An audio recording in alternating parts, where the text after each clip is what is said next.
Om Namo Bhagavate Vasudevaya. Om Namo Bhagavate Vasudevaya. Om Namo Bhagavate Vasudevaya. Om Namo Bhagavate Vasudevaya. Om Namo Bhagavate Vasudevaya.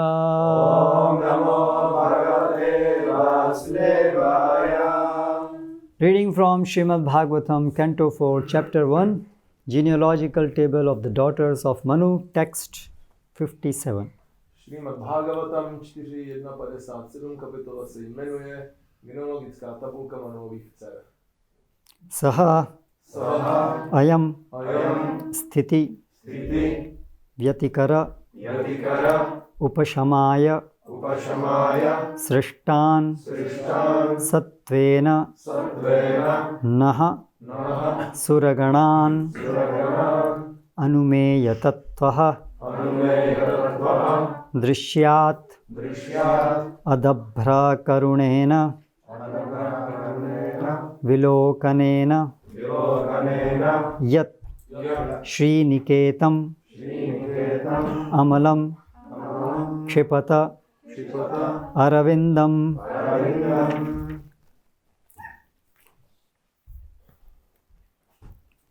Soyam Sthiti Vyatikaro Pashamaya Srishtan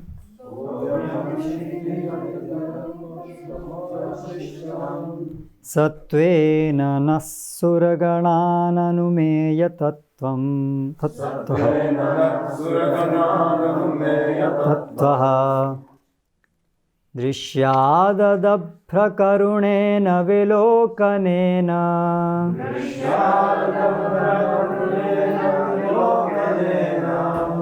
Yachri Niketamamalam Chipitaravindam.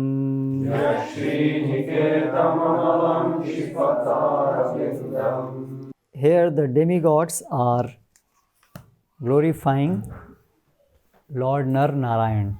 Polobozy zde opěvují pána Narayana. First they are pointing out that Lord has created these demigods for the proper upkeep of the universal affairs. Nejdříve je vysvětleno, že pán stvořil tyto polobohy aby udržovali správný chod vesmírných záležitostí. Vyatikaropashamaya. Vyatikara upashamaya. Upashamaya means for the control, restriction, and vyatikara means disturbance. Vyatikara upashamaya. Upashamaya znamená pro vládu a udržování a vyatikara znamená pro zničení. And that these demigods have been created using sattva-guna. A také je vysvětleno, že ti polobozy byli stvořeni prostřednictvím sattva-guny. And for us, those who are created from sattva-guna, even for us, it is difficult to know you, the Supreme Personality of Godhead. A říkají dokonce i my, kteří jsme byli stvořeni sattva-gunou, tak je pro nás velice těžké znát tebe, nejvyšší osobnost božství. For you are only to be properly known through your own words in scriptures. Jelikož ty můžeš být správně znám pouze skrze svá vlastní slova, která dáváš v písmech. And in the purport, Srila Prabhupada elaborates on this point. A ve významu Srila Prabhupada tento bod rozebírá. Material scientists are trying to understand origin of this universe. Materiální vědci se snaží pochopit, jak funguje tento vesmír. They are coming with different theories. A přichází s různými teoriemi. But there is no real factual understanding of how this universe has come into existence. Ale nemají žádné reálné porozumění tomu, jak tento vesmír skutečně vzniká. In another similar verse, Lord Shiva speaks to Lord Vishnu as Mohini Murti. A podobnými slovy mluví pán Šiva k pánu Višnuovi v podobě Mohini Murty. He says, Naham parayur rishayo na marichi mukhya jananti yat virachitam khalu sattva sargaha yan mayaya mushita chetasa isha daitya martyadayah kim uta shashwad abhadra vrittaha. He says, Na aham parayu, neither me nor Brahma, who has very great lifespan. A říká dokonce ani já, ani Brahma, který má velmi dlouhý život. Nor the great rishis headed by Marichi Ani velcí mudrci vedení Maričim are unable to understand the Supreme Lord who creates this universe, nejsou schopni pochopit nejvyššího pána, který stvořil tento vesmír. though we are created by Satoguna. Ačkoliv jsme vytvořeni sattvagunou. Because by his Maya, Yan Mayaya, because of his Maya Shakti, Protože působením jeho mája šakti our intelligence is bewildered. je naše inteligence zmatená. Then what to speak about Daityas and human beings Co potom říci, kam jdeš, když teda vracíš? who are always affected by the lower modes of material nature, that is Rajoguna and Tamoguna. Jsme neustále ovlivněni nižšími kvalitami hmotné přírody jako Rajoguna a Tamoguna. So the point made here is that to understand the Supreme Lord as he is, we need to purify our consciousness. Proto, abychom porozuměli nejvyššímu pánu takovému, jaký je, musíme očistit naše vědomí. It is not a matter of some brain power that by that we can understand this universe and the origin of this universe. Není to otázka jenom síly našeho mozku, že bychom mohli porozumět tomuto vesmíru a síle tohoto, jak funguje tento vesmír. Therefore in Mahabharata it is said, Achintya khalu ye bhava natam starkena yojayet.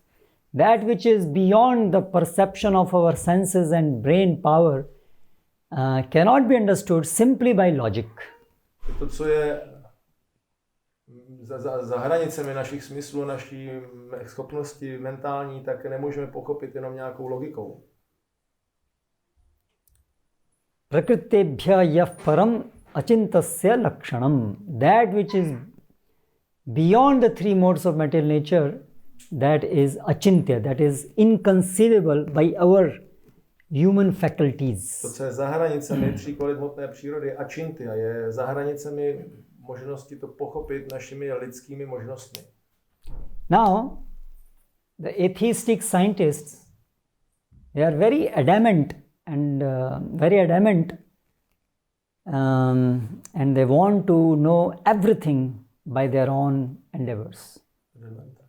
Adamant. They are very stubborn and moderní vědci jsou velice tvrdohlaví a myslí si, že budou chtít nebo chtějí pochopit úplně všechno skrze své prostředky. it has been now at least 300-400 years that they have been claiming that we are going to understand everything about this universe without need of anything supernatural. A už to říkají asi 300 nebo 400 let vědci, že porozumí celému tomuto vesmíru, aniž by k tomu potřebovali cokoliv nadpřirozeného. Srila Prabhupada writes in the purport that because it is difficult to understand Supreme Lord, therefore they come to the conclusion that nature is everything. A jelikož oni nechápou nejvyššího pána, přijímají nejvyššího pána, tak přichází k závěru, že příroda je všechno. By nature, this material world has come into existence. By just blind laws of nature, it is continuing, and that's all about it. Vlivem přírody tento vesmír začal existovat a jenom slepým fungováním těch slepých zákonů hmotné přírody dál se udržuje a existuje. And they have made very big claims based on this assumption. A na základě tohoto svého předpokladu Darwin zveřejnili mnoho velkých a řekl silných výroků. Darwin has claimed that all different species have evolved from one common, simple life form. Darwin vysvětlil, nebo říkal, že všechny různé životní druhy se vyvinuly z jedného společného předka nějakého jednoduchého organismu. And other scientists have proclaimed that by one Big Bang, this whole universe has just appeared. Practically they are saying from nothing. A další věci říkají, že tento celý vesmír se zjevil z ničeho nic, prakticky z prázdnoty. And these theories have very grave consequences. A tyto teorie mají velice vážné následky. Our whole worldview is designed based on these assumptions and theories which they teach us. Náš celý světonázor, celý pohled na svět je založen na těchto konceptech, které nás oni učí. So it is not just a matter of some discussion that okay, what is correct, but it is very much relevant to our life. Není to jenom nějaká otázka diskuze, že si budeme povídat, co je správně a co není, ale ve skutečnosti to velice silně působí na naše životy. It is not just restricted to some religionists to ponder over it, how this existence erupted, but it is very much connected to every sphere of our life. Není to jenom otázka nějakého náboženství, a nějakých dalších skupin, které budou diskutovat, jak ten vesmír vzniknul, ale ve skutečnosti to ovlivňuje životy každého z nás, tyto koncepty. And this present way of life of irresponsible sense gratification is the direct consequence of this atheistic attitude. A ten život toho nezodpovědného smyslového užívání si je přímým následkem tohoto ateistického postoje. And as a consequence of this, we are making this very life, this very planet hellish for human beings and other creatures to live in. A na základě toho vytváříme na této planetě velice pekelné prostředí jak pro lidi, tak pro ostatní živé bytosti. What to speak about the future consequences, the future lives, even if they don't believe in that, but at least this present life itself, they are making hellish. A co potom říci ještě o dalších životech, jak budou probíhat těm lidem. A samozřejmě oni v to nevěří, ale už i tento jeden život dokázali učinit pekelným. And it is degrading day by day, and it's very astonishing that it seems there is no end to it. A degraduje to den za dnem a člověk si říká, to snad nemá žádný konec. Many times Bhakti Vikas Maharaj repeats it, that Indians are doing their best to degrade as fast as they can, but still they can't keep up pace with the West. Často Bhakti Vikas Maharaj říká tady tu větu, že Indové se snaží degradovat se, co nejrychleji dokážou, ale pořád ještě nestačí jakoby tomu západu v té degradaci. So the root cause here is indicated that because the scientists are governed by lower modes, therefore they come up with some such stupid ideas and they cannot understand the reality. A z tohoto můžeme chápat, že jelikož vědci jsou pod vlivem nižších kvalit hmotné přírody, tak přichází s tolika různými úplně hloupými nápady a teoriemi, ale ve skutečnosti oni nedokážou vnímat skutečnou realitu. Lord Shiva says that shashvat abhadra vrittaha, they are always abhadra. Abhadra means very bad, evil, inauspicious. Vrittaha, their nature, their work is always very low class. Shiva říká, že jejich práce, jejich činnosti jsou velice nízké povahy, velice ubohé. So we see that today those who are our leaders, political or scientists, they are all governed by very low modes, deep tamoguna. Kteří jsou dneska lídři společnosti a věci a tak dále, tak jsou lidi, kteří jsou ve skutečnosti pod vlivem velice nízkých kvalit, opravdu hluboké tamoguny. Completely addicted to, most of them, addicted to wine and illicit sex. All these things are just very, very, very common. They relish all these things. A většina z nich jsou velice hluboce podmínění a závislí na víně a nedovoleném sexu a vychutnávají si tyto činnosti. So what else we can expect from them? Co jiného od nich můžeme čekat? Srila Prabhupada many times when he will discuss about the Western philosophers, so he will mock at them that what they know about philosophy. A Srila Prabhupada, když někdy diskutoval o nějakých západních filozofech, tak si říkal, jako co oni vůbec o té filozofii vědí. All their philosophy ends in all sex. That's their Celá jejich filozofie končí v sexu.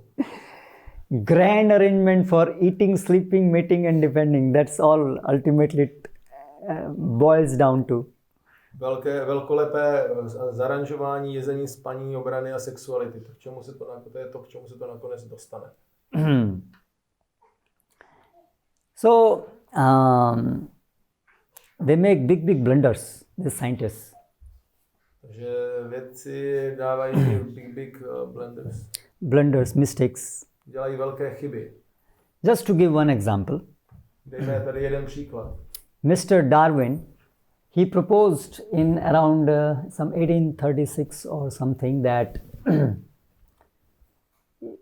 he was just on a voyage in some islands and he was just seeing different birds and different things, and the idea clicked that, oh, maybe all these forms have naturally evolved without need of God.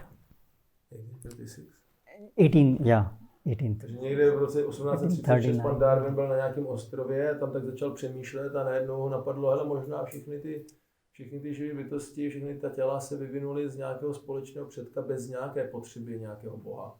He was raised as a Christian. Byl vychován jako křesťan. But in his youth he read a few philosophers who impressed him a lot. Ale ve svém mládí četl knihy různých filozofů, kteří na něj udělali velký dojem. And gave him the idea that maybe nature is just doing everything. There is no God. A dalo mu takovou tu myšlenku toho, že možná příroda tady všechno dělá sama a není tady žádný Bůh. And then when he was on this voyage, he saw the similarities between the creatures on different islands, differences on similar island, more similarity. So by that he just imagined that it is possible that just by natural forces living entities have evolved into different varieties of forms. A na té své cestě a výzkumu tam pozoroval ty různé, na těch ostrovech ten život, ty různé životní druhy a viděl tam různé podobnosti, jakým způsobem jsou si podobní a na dalším ostrově více podobní a tak dále. A postupně tak nějak si začal představovat, že ano, tohle je možné, to se děje, vlivem přírodních sil se postupně ty těla vyvíjejí. He was a professional breeder. Those who breed dogs, different types of dogs and this, he was a professional breeder. On byl profesionální, jak to říct, chovatel zabýval se šlechtěním psů, párováním psů, aby ty plemena byly taková, jaká mají být. So he had seen that if you combine dogs of different qualities, then the offspring has qualities of both of them. A on tak mohl vidět, že když člověk zkombinuje psy, které mají různé vlastnosti, tak potom ten potomek bude mít vlastnosti obou. So he proposed that as living beings they live in nature, by nature's pressure there are different new traits which appear in the living beings. Říkal, že jelikož živé bytosti žijí v přírodě, která na ně vytváří tlak, tak potom se tam vytváří nové trendy, nové směry v těch živých bytostech, v těch tělech. Like for example, if we go on doing exercises, going to gym, then the biceps may become strong, big. A když třeba cvičíme, zvedáme činky, tak postupně se nám ten biceps zvětší. And if we don't use a particular limb, then it gets atrophied. A když nepoužíváme ten nějaký út těla, tak on tak ochrne nebo... Just see the speculation, how much Maya gives them potency to speculate. Jen se podívejte na tu spekulaci, kolik vlastně kapacity jim ta Maya dává pro tu spekulaci. So,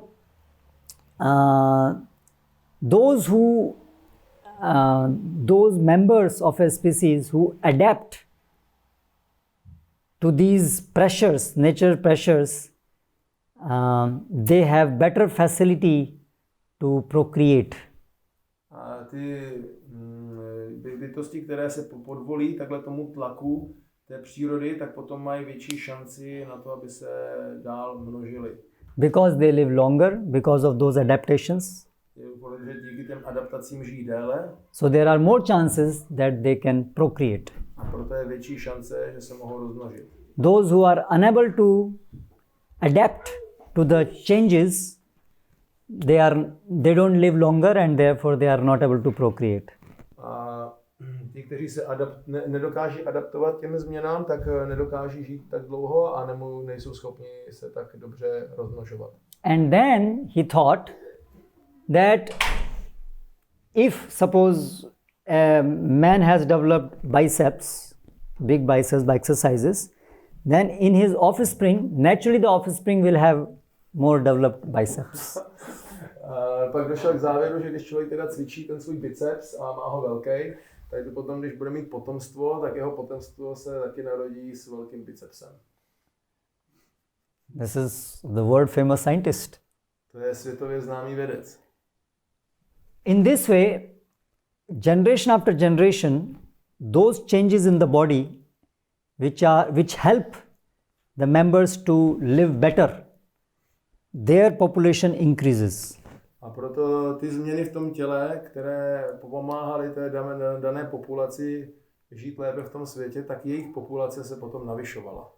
And in this way, gradually, newer and newer and newer traits appear, so that at one stage, completely new species or entity arises from the old one.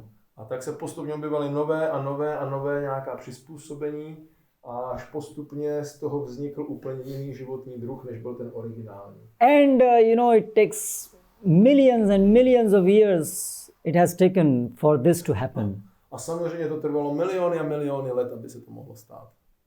He has not lived, nobody has lived, but he is able to extrapolate, millions of years and this would have happened. Jo, samozřejmě nikdo nemohl žít ani trošičku tak dlouho, ale samozřejmě to přemýšlel a to se za ty miliony let tohle se stalo. And that's how it's possible that by nature alone, this whole variety of living entities have appeared from a common ancestor, a bacteria, a very single cell, simple entity. A proto je takto možné, že veškerá tato rozmanitost, která v této přírodě se nachází, tak vznikla původně jenom z nějaké jedné původní bakterie. So his theory looks very logical. To teorie vypadá velice logicky. But the only problem is it is not true. A jediný problém je, že to není pravda. Because he made many assumptions which soon were discovered by the other scientists that they are wrong. A on vycházel z mnoha předpokladů, nebo učinil mnoha předpokladů, které byly brzo potom objeveny jinými vědci, že nejsou pravdivé. Like just in your neighborhood, jako třeba ve vaši sousedi. One Austrian monk, Mendel, he found that genetics, he was the father of genetics. Ten rakouský mnich Mendel, tak on byl otcem genetiky. And he presented a paper where he said that only those traits which are there in our genes. What's exactly trait? Trait means the features. Like tail is small or big, like this type of different features of a body. So only those traits which are due to the genes, they get transmitted to the next generation, not the acquired traits. Takže ty změny v tom těle, ty určité aspekty toho těla, které jsou na základě genů, tak ty se přenáší do další generace, nikoliv ty získané změny, které se nezapisují do těch genů, jako jsou třeba větší svaly. So you may develop your biceps by exercise, but because it is not from your genes, it is not going to get transferred to your children. Vy můžete vyvinout velký biceps, že cvičíte, ale to nevychází z vašich genů, to nemůžete potom předat svým dětem. So, but still you see, Darwinism is still followed throughout the world, now in a new form. It's called neo-Darwinism. A vidíme, že Darwin je pořád následován po celém světě a teďka v jiné formě, a to se říká neo-Darwinismus. So now they have seen that even genetic material, when procreation happens, there is some small changes in the genetic material called random mutations. V tom genetickém materiálu zjistili, že probíhají malé změny, they are called random mutations. Náhodné mutace. Random mutations. But now, unlike the Darwinian explanation, this explanation has already become very weak. Ale oproti tomu Darwinově vysvětlení, tak toto vysvětlení už teď je velice slabé. Because according to Darwin, the natural forces are forcing that change, whereas in random mutation, it is just random. It is just some change happening without any direction.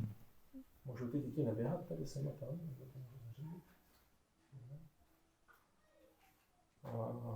Takže v tom Darwinově konceptu tak je ten tlak vytváří ta příroda na ty živé bytosti a oni se jako přizpůsobí, takže to nějakým způsobem apeluje na naši logiku, ale v tomto konceptu náhodných změn v genech, tak to přichází jenom náhodně, bez nějakého vyššího působení, nějaké logiky.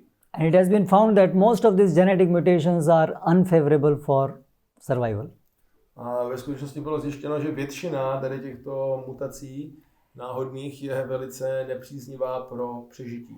And all the evidences which Darwin thought that in future these will be the evidences, all have proved that Darwin theory is not correct.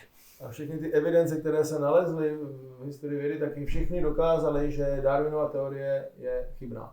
But still, it is surprising that the whole scientific world is just completely convinced still that we have all evolved. A přesto je zajímavé, že celý vědecký svět je úplně přesvědčen, že jsme se všichni evoluovali. So this is, dogmatic. This is, in spite of anything, whatever the scientific community has accepted, they will just go on believing it.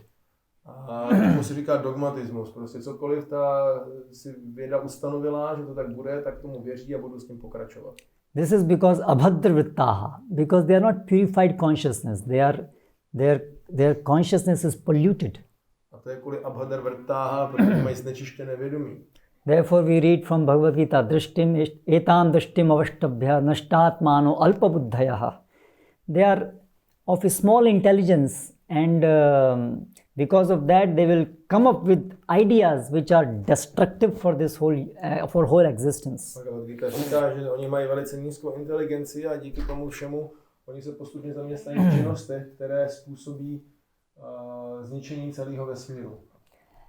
So Lord Shiva therefore says further that actually, Lord, because you are the creator, you are the maintainer, you are the destroyer, therefore you only actually know how everything is going about.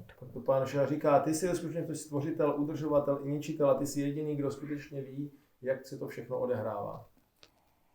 And therefore athapite padambujadvaya prasad lesanugrihita evahi janati tattvam bhagavan mahimno nachapyane chiran vichanvan. Therefore only those who get the glance of the merciful glance of the Lord, they are able to understand things as they are. Others, they will go on with their bewilderment for thousands and thousands of years. A proto jedině ti, kteří jsou požehnáni pohledem nejvyššího Pána, mohou pochopit věci takové, jaké jsou, všichni ostatní budou zmateni po další miliony let.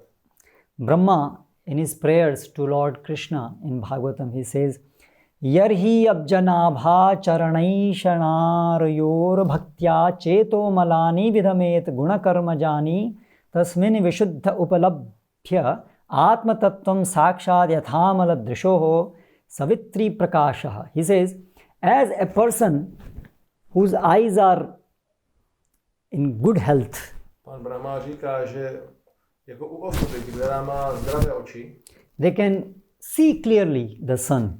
mohou jasně vidět slunce. It's obvious. To je úplně zřejmé. We don't need to theorize that whether sun is there or not. Just everybody can see. It's too obvious.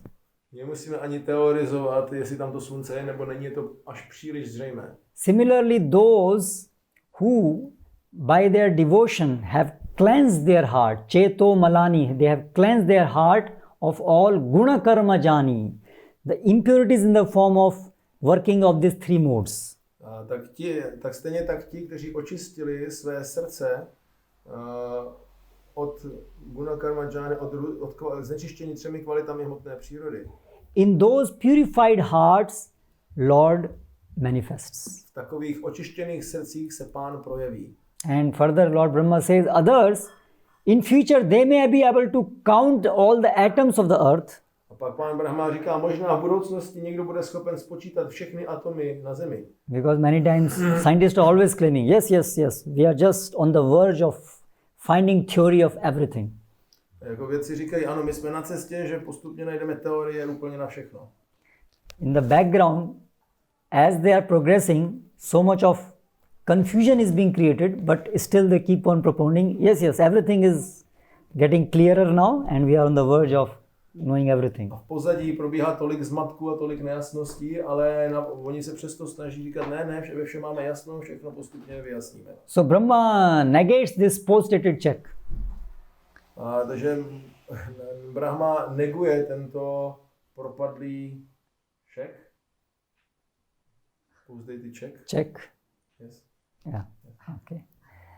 So he says, in the future, even if the scientists are able to count all the atoms of earth, the particles of snow, or perhaps molecules, shining molecules radiating from the sun, říká, i kdyby v budoucnu byli vědci schopni spočítat ty atomy země nebo molekuly slunečního záření nebo snad veškeré částečky sněhu. They may be able to count all the stars, nebo spočítat všechny hvězdy. But still, among these learned men, there is no possibility of ever understanding the unlimited transcendental qualities of the Supreme Personality of Godhead. Ani tak učený člověk nebude mít žádnou šanci pochopit neomezené vlastnosti nejvyšší osobnosti božství. And then Brahma further says, Jananta eva janantu kim bahuktya name prabho manaso vapuso vacho vaibhavam tava gocharaha. Let others say that we know everything. Let them say whatever they want to Pak say. dál říká, tak ať si ostatní říkají, že všemu rozumí, všechno znají. As far as I am concerned, I know that by my mind and by my body and by my words, I am unable to understand your glories. Ale co se týče mě, tak já vím, že svojí myslí, svými slovy, svojí inteligencí nejsem schopen pochopit tvoji slávu. So a real scientist, a real learned person will accept that by our own endeavors we can never understand. A skutečný vědec, jako upřímná osoba, ona přijme a přizná, že my to nemůžeme vlastním úsilím pochopit. But then in Chaitanya Charitamrita, Krishnadas Kaviraj Goswami says, Balopi, even a child can understand Krishna, Supreme Personality of Godhead. A pak Krishnadas Kaviraj říká v Chaitanya Charitamrtě, Balopi, dokonce i dítě může porozumět Krishnovi, nejvyšší osobnosti božství. So on one hand, even Shiva and Brahma are stating we cannot understand. Na jedné straně Shiva a Brahma říkají, my tomu nemůžeme porozumět. But on the other hand it is said, a child also can understand. A na druhé straně je řečeno, i dítě tomu může porozumět. So what is the key of understanding God? Co je klíč k porozumění Bohu? By our own efforts we can never understand, but by mercy of Krishna, a child also can understand. Naším úsilím my tomu nemůžeme porozumět, ale milostí Krishny může porozumět i dítě. Therefore, these demigods, they are praying that please kindly cast your merciful glance on us so that we can understand you, your wish and act accordingly. Proto polobozi se modlí, prosím milostivě na nás pohlédni, ať můžeme pochopit veškeré tvé přání a potom, abychom dokázali podle toho jednat. They state that we are being created to keep the material affairs running properly. A říkají, my jsme byli stvořeni, abychom zajistili, že všechny materiální záležitosti probíhají správně. But they understand that without being empowered by the Lord, they won't be able to carry out this function. Ale oni chápou, že bez toho, aniž by je splnomocnil nejvyšší Pán, nebudou schopni tuto funkci plnit. This is the characteristic of a devotee. A to je vlastnost poddaného. He can clearly understand that I won't be able to please the Lord, I won't be able to carry out my duties if I am not favored by the Lord. Já nebudu schopni potěšit Pána, nebudu schopen vykonat své povinnosti, pokud nepotěším, nebo nezískám milost nejvyššího Pána. Therefore his attitude is always that of praying. He is always praying, constantly praying that he may be enlightened. Proto oddaný je neustále v postoji, stále modlitby, aby byl osvícen. And he is very careful to not offend the Lord or those who are dear to the Lord. A je velice opatrný, aby neudělal přestupek vůči nejvyššímu Pánu nebo vůči oddaným Pána. Because that occludes our vision. Protože to potom zabrání tomu té naší vizi. So these are some of the lessons to be learned from these prayers of the demigods. To jsou některé lekce, které se můžeme přiučit z těchto modliteb polobohů. Harekrishna. Harekrishna. Any questions or comments? Otázky a komentáře.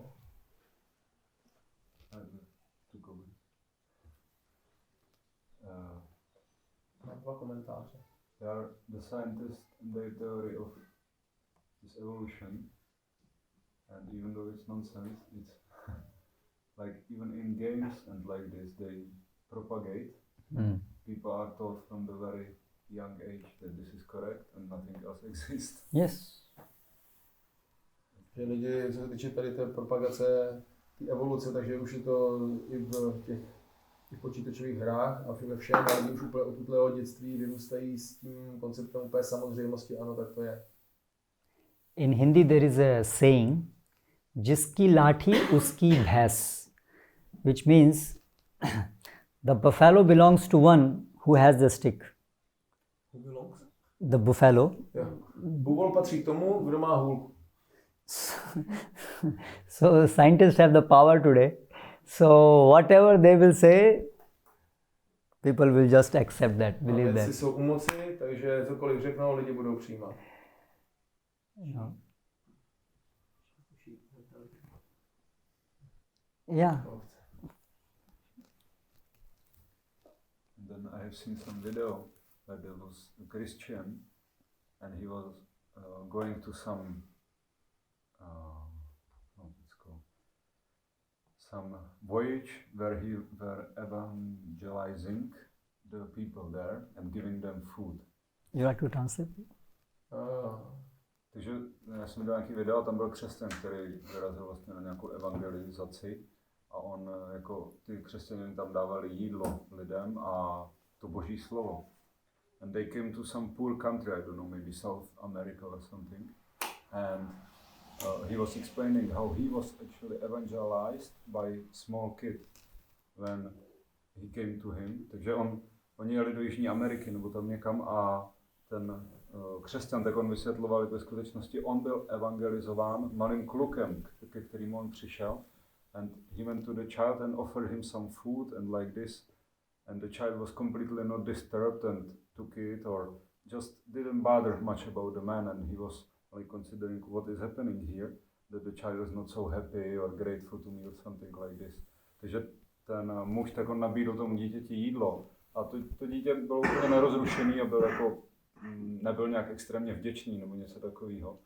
A so the man, he was asking the child, so you are not grateful for the food? And the child was responding, well, God is always taking care of me, no matter what. I don't have parents or anything, but I always have anything to eat. So the man was completely shocked like that. Well, the realization of the child was much higher than he had. And he was explaining like big thing. Takže to dítě potom, ten kluk potom odpovídal tomu muži, že no já nemám rodiče a tak, ale vždycky mám co k jídlu. Bůh se o mě pořád stará, vždycky o mě postará. No, takže to dítě jako mělo hlubší realizaci, než měl tady ten člověk, který jako to měl evangelizovat.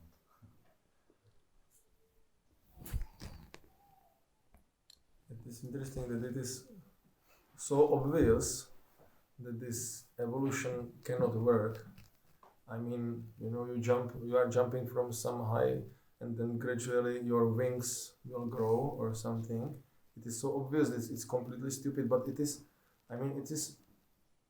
so stupid that it's so hard for people to grasp how stupid it is, because I don't know where is this mystic happening, because it's self-defeating theory, isn't it? They say that it's survival of fittest, but somebody, if some little heap start to grow here, it is not fit for survival, and it's developing, but either there must be intelligence developing it, or there must be just mistake, and that species should die or not able to reproduce itself. But still, if you explain anything like this, they just can't grasp the simple logic. Actually, you want to translate? Že říkám, že ta teorie ty evoluce je úplně jako na první pohled velice stupidní, ale i když je tak stupidní, protože je to zároveň sebeporážící se teorie, že říkají přežití toho nejsilnějšího nebo nejschopnějšího druhu, tak když s ně budeme skákat někde prostě ze skály, a tak se nám začnou růst pomalu křídla a začne se na nějaký boule objevovat na ramenou, ale ty boule nic nedělají, takže jsou vlastně jako nejsou hodní pro to přežití žádným způsobem, takže takový druh by měl zase vyhynout, neměl by mít možnost se dál jako rozšiřovat, ale i když je tak zjevný, je nesmírně těžký těm lidem to vysvětlit, protože z nějakého důvodu jim to vůbec nejsou jakoby schopní, aby jim to dokliklo. Actually, Darwin, when he explained that it is not a mistake, it is due to the pressure of the nature that these changes happen. So there are always going to be those changes which are favorable for that living entity. Teorie byla, že on říkal, že to není jakoby, že se to nějak samoděje, ale že to je pod tlakem té přírody a že to je ve skutečnosti řízeno tou přírodou, že postupně se vyvíjí ten orgán, a aby to byl příznivý. Like for example, he said, first they were reptiles and then they finished all the grass on the ground. Jako například on říkal, že nejdřív byly jenom plazy a oni sežrali všechnu trávu na zemi. And so there is a natural pressure there, they are hungry, and then they are trying to eat leaves little on the higher. A pak byl přirozený tlak, byli hladoví a snažili se vytahovat jako krky nahoru, aby dosáhli na listy, které byly trošku vejš. And so like that it got transferred in the next generation little this, then next generation little this, and then they became giraffe. A tak se to postupně jako transformovalo, trošku se zvětšovali a postupně nakonec z nich byly žirafy. But now This is also stupid. Heights of stupidity. And then now it's only genetic mutations which are random. It's accidents, it's mistakes. And these mistakes have resulted in such a beautiful variety. A dneska ten koncept je, že to jsou jenom náhody, že to jsou jenom chyby. A ty chyby se postupně vyvinuly v takovou krásnou rozmanitost. Similarly, universe has come into existence by a blast. Everything is like an accident. So this is more logical than, some intelligence behind. Nebo vesmír vznikl nějakým bouchnutím. Všechno je jenom nějaká náhoda. A to je takzvaně inteligentnější, než když za to dosadíme nějakou inteligenci. This is the result of very intense tamoguna. Only a person in tamoguna can think this is. To je výsledek velice hluboké tamoguny. Jenom osoba v takové tamoguně může takto přemýšlet. And why this stupidity is continuing? Because people are also in tamoguna and they further help them to be in tamoguna so that nobody objects. It's, similar gunas. A lidi nenamítají nic, protože jsou taky v tamoguně, takže pro ně je to jako stejná rovina. Mataji, harekrishna. Mě zaujalo, jak Savyasachi mluvil o tom, že Darwinovi jako zahalila tu inteligenci mája. A on zřejmě neměl dostatek víry jako v Boha, když byl křesťan. Protože, když říkal Bhagavad Gita, že dává inteligenci tomu, kdo We were mentioning Darwin, who was raised as a Christian, but gradually his intelligence was covered by Maya, so probably he didn't have enough faith in God, because God says that he will help those who have faith in me and are sincere to come to the right conclusions. So, like Srila Prabhupada many times explained that this faith has to be not just some blind faith. Prabhupada mnohokrát říkal, že tato víra nemůže být nějaká slepá víra. We should try to also understand God as much as we can. My se musíme snažit porozumět Bohu, co nejvíce můžeme. So the Christian explanation of the faith and understanding of God is primarily on the level of there is God, and then if I will worship Him, He will keep me happy in this world. A křesťanské jako pochopení filozofie je vesměs taková, je tady Bůh, já v něm budu věřit, a když v něm budu věřit, on mě zajistí, že budu šťastný v tomto světě. If any theistic philosophy is not taking us to develop our loving relationship with God, it is imperfect and it can be washed away anytime. Pokud nás jakákoliv teistická filozofie nevede k rozvíjení lásky k Bohu a vztahu s Bohem, tak je velice slabá a kdykoliv může být odplavena. So therefore Vedic literature also says that one can start devotion service from neophyte level, but one should raise himself from this neophyte level, otherwise he can anytime be bewildered. Proto védská písmena říkají, že člověk může začít s oddanou službou na začátečnické úrovni, ale musí se rychle povznést nad tuto začátečnickou úroveň, jinak může být rychle zmaten. So okay, it is good that you just accept, okay, there is God, but then one is supposed to advance further, so that then his situation becomes firm, fixed. Samozřejmě je hezké, že člověk jako přijme, že existuje Bůh, ale pak musí udělat pokrok dál, aby ten vztah a pochopení se upevnilo. Therefore, Srila Prabhupada never encouraged religion to be propagated like some belief system. Protože Prabhupada nikdy nepodporoval, aby náboženství bylo propagováno jako nějaký systém víry. Prabhupada emphasized that it is a science. Prabhupada zdůrazňoval, že to je věda. In as much as it has to be understood by application of intelligence also. A proto je potřeba i tu pochopit za použití inteligence. So therefore it is our duty to raise our children in theism by proper understanding of scriptures.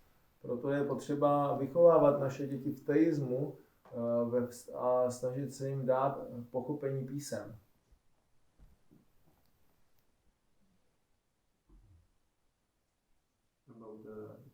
Ohledně toho mindsetu těch lidí, jakoby, mně přijde, že ten nedostatek té inteligence, jakože mně přijde, že to je spíš jako, že ty lidi to tak jako podvědomě chcou a proto nemají tu inteligenci, že jako jim to pohodlnější prostě být v tom tamasu prostě a není to, že oni by byli blbí, oni třeba jako mají kapacitu a vědí, jako, že by mohli jako, že to jako nedává smysl a sami vědí, že vůbec nic neví ve skutečnosti, ale vlastně to pohodlí a to okolí, jak kdyby jako, to hodí takovou show prostě, takovou show, světelnou show kolem a oni si jako, že oni mají ten pocit, že jsou v pohodě prostě taká má. I think that also maybe even people, they even could by their intelligence, they can sometimes understand that it does not make sense, the theory, but they are just very comfortable in that situation and they do not want to change to another opinion which will make their lives and the whole meaning of their life. And ego hurt. Yes, that's so then true. they will not even Yes. it's not possible to convince them because they do not want to be convinced. And there is another nice thing. Once Bhakti Vikas Maharaj told that once there was some big conference of scientists somewhere in India. Jednou Bhakti Vikas Maharaj řekl, byla jedna velká konference vědců někde v Indii. So Maharaj and a few other devotees went there, very enthusiastically that they're all scientists and we will distribute them. Life comes from life.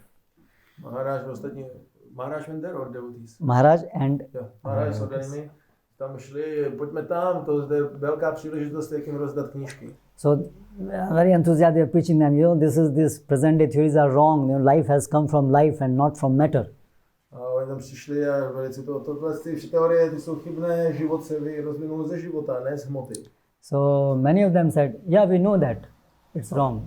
A mnoho z nich říká, jo, my to víme, to je špatné. Then why you are teaching it? No tak proč to tady učíte?